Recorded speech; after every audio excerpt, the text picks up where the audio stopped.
नमस्कार मैत्रिणींनो, आजच्या माझ्या स्टिचिंग रिलेटेड व्हिडिओमध्ये छोट्याशा ब्लॉगमध्ये तुमचं स्वागत आहे. तर आजचं माझं ना सकाळची सगळी कामे आवरून झाल्याच्या नंतर मी ना स्टिचिंगला घेतलं, कारण याची बाही जी आहे तर ती आधीच मी म्हणजे कटिंग स्टिचिंग आदल्या दिवशीच केलेली होती. कटिंग केल्याच्या नंतरच फक्त बाही तयार करून मी घेतली होती आणि दुसऱ्या दिवशी ब्लाऊज शिवणार होते. तर बघा, बॅकचा पार्ट रेडी करून घेतला, तुम्हाला आता दाखवलंच. आणि पुढचा पार्ट आहे तर तो फोरटक्सचा पार्ट आहे. ते आधी फक्त जोडून घेतले मी, अस्तर आणि मेन फॅब्रिक आहे ते सर्व बाजूंनी जोडून घेतले. आणि फोरटक्सचे जे टक्स पॉईंट आहेत ना, याआधी मी बऱ्याचशा व्हिडिओमध्ये सांगितलेलं आहे तुम्हाला टक्स कसे घ्यायचे, तर तुम्ही ते व्हिडिओसुद्धा जाऊन बघू शकता.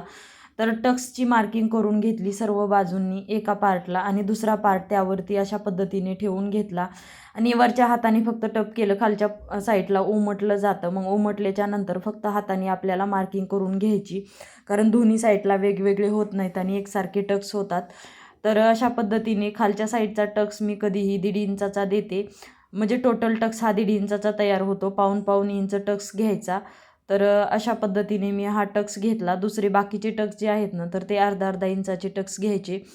तर असे दोन्ही साईडला टक्स घेऊन मी बघू शकता किती सुंदर असा पप आलेला आहे. आणि असंच बाकीचा ब्लाऊजसुद्धा मी रेडी केला. फ्रंट पार्टचा पूर्ण पार्ट हा रेडी करून घेतला. एका साईडचा पार्ट अशा पद्धतीने बघू शकता किती सुंदर पप आलेला आहे.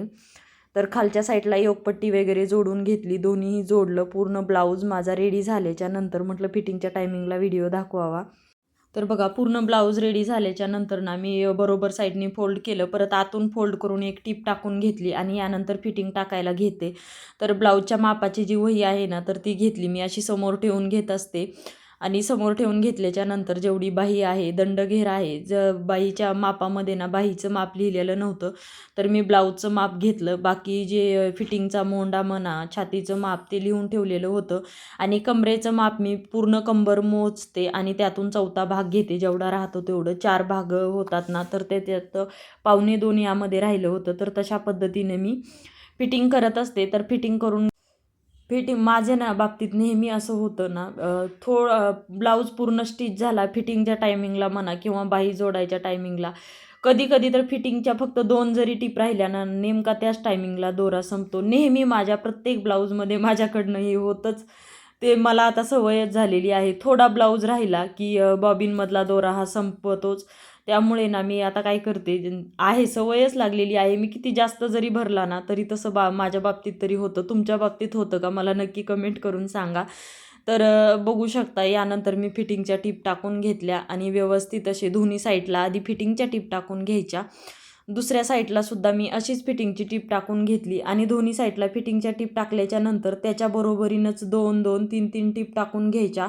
पाव इंचाचं शिलाई मार्जिन सोडून द्यायचं आणि बाकीच्या ज्या एक्स्ट्राच्या टिप आहेत ना, ते सुद्धा टाकायच्या, जेणेकरून ब्लाऊज जर दाटला गेला तर एक टिप उसवली तरी बाकीच्या टिप असतात. अशा पद्धतीने तुम्ही टिप टाकून मी पूर्ण ब्लाऊज बघा फिटिंग करून रेडी करून घेतला. तर ब्लाऊज हा अशा पद्धतीने रेडी झाला. तर चला म्हटलं, एक ब्लाऊज शिवून झाला. ऑलरेडी वेळ होता माझ्याकडे, तर म्हटलं आज एक ब्लाऊज शिवून एक ब्लाऊज कटिंग करून घ्यावा आपण.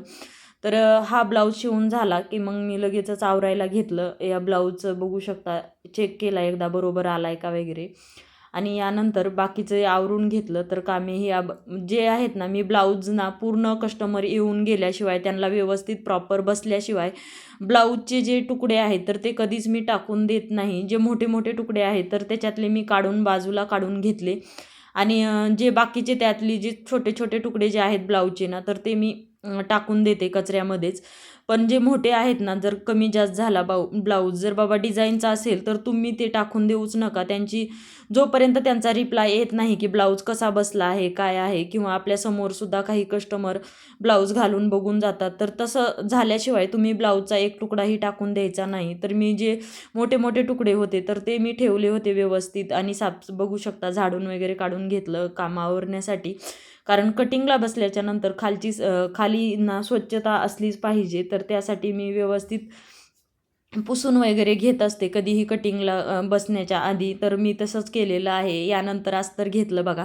पेपर कटिंग जी आहे तर ती माझ्याकडे ऑलरेडी होती. तर पेपर कटिंग जी होती ना, तर तशाच पद्धतीनं ठेवून मी दुसरा ब्लाऊज एक घेतला, अस्तरवरती अशा पद्धतीने ठेवून घेतला. आणि जसा ब्लाऊज ॲडजस्ट होतंय तशा पद्धतीने मी कटिंग करून घेतला. तर हे बघा, मी कटिंग करून घेत असताना ना याची फक्त बाही जी आहे तर ती लांब होती आणि मी जी माप काढलं होतं त्यामध्ये शॉर्ट बाही होती. ती फक्त बाही मला एक्स्ट्राची कटिंग करायची आहे.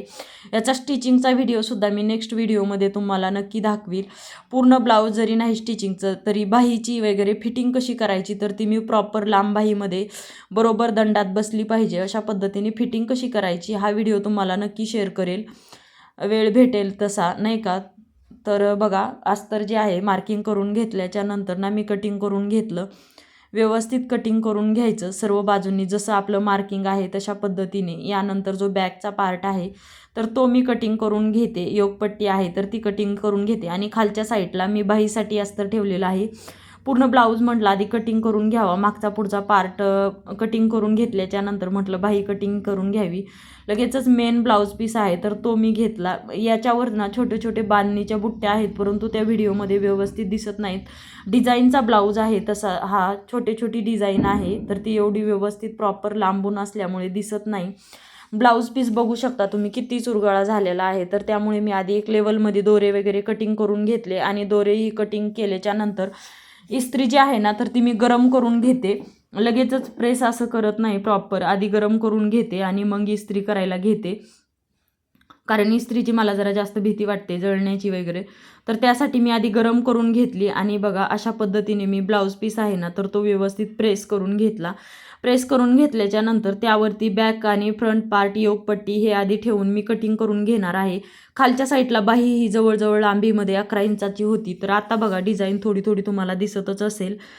तर त्यामुळे मला जास्त मार्जिन सोडायचं होतं. तर तशा हिशोबाने मी ॲडजस्ट करून आधी तेच ब्लाऊज एवढ्या मापामध्ये आहे मागचा पुढचा पार्ट जो व्यवस्थित कटिंग करून घेण्यासाठी मार्जिन ठेवलं. बघा, कधीही मेन फॅब्रिक अस्तरवरनं आणि मेन फॅब्रिकमध्ये कधीही मेन फॅब्रिक अर्धा इंच एक्स्ट्राच राहू द्यायचं कटिंग करताना, एवढं लक्षात ठेवायचं.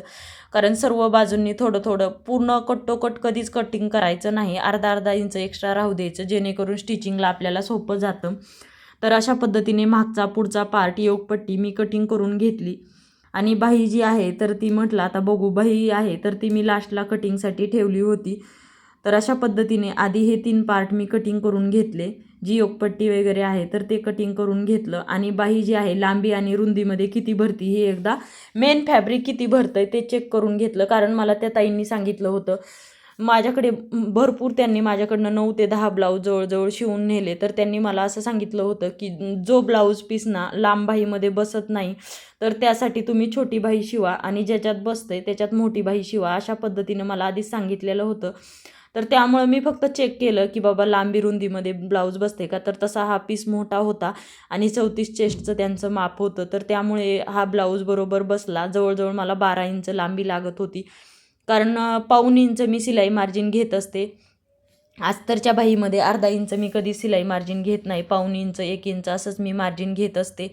तर बाही मी ड्राफ्टिंग करून घेतली. पुढे 8.5चा घ्यायचा होता परंतु मला अर्धा 1 इंचाचाच मला जॉईंट द्यायचा आहे.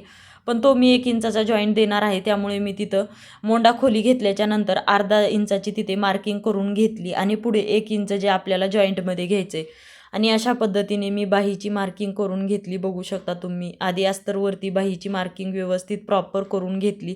स्केलच्या सहाय्याने मागच्या जो आकार आहे ना बाहीला तर तो प्रॉपर असा आकार देऊन घेतला. आणि जो पाठीमागचा मोंडा आहे त्याच्यावरूनच बाही कटिंग करून घेतली. पुढचा मोंडा मी लगेच कटिंग म्हणजे पुढच्या साईडचं जे आहे लगेच कटिंग करत नाही मी कधीही. ब्लाऊज शिवायला घेतल्याच्या नंतर तिथेच कटिंग करत असते स्टिचिंग करताना. तर आधी मी फक्त बाहेरच्या बाजूनी मी फक्त कटिंग करून घेतलेलं आहे. आणि बघा अस्तरची कटिंग झाली की लगेचच मेन फॅब्रिक त्यावरती मी फक्त ठेवलेलं आहे. म्हटलं स्टिचिंग करताना चेक करूया, कारण अर्धा इंचाचा दोन्हीकडे फरक पडत होता. मेन फॅब्रिकला सुद्धा मला थोडा जॉईंट द्यावा लागत होता. आणि डिझाईन होती ना त्यामुळे प्रॉपर कुठल्या साईडला बसतंय हे मी फक्त चेक केलं. तर त्याच्यासाठी मी अशा पद्धतीने आधी ठेवून पाहिलं की बाबा, मग म्हटलं चला पूर्ण ब्लाऊज झाल्यावर बघू आपण जॉईंट द्यायला कशा पद्धतीने. पूर्ण ब्लाऊज स्टिचिंग झाल्यावर मी का बोलते तर कारण काय करते मी, पूर्ण ब्लाऊज मागचा पुढचा पार्ट शोल्डर वगैरे जोडून पूर्ण ब्लाऊज रेडी झाला ना तर मी मोंडा मोजून घेते. जर बाहीला कमी पडत असेल, अर्धा इंच कमी पडत असेल तर काहीच नाही, पण जास्त कमी पडत असेल तर जॉईंट देते. तर अशा पद्धतीने आजचा व्हिडिओ माझा कटिंग आणि एका ब्लाऊजच्या स्टिचिंगचा कसा वाटला नक्की कमेंट करून सांगा. तर चला आजच्या स्टिचिंग रिलेटेड ब्लॉगला मी इथेच एंड करते. चलो बाय, टेक केअर. लाईक करा, शेअर करा आणि सबस्क्राईब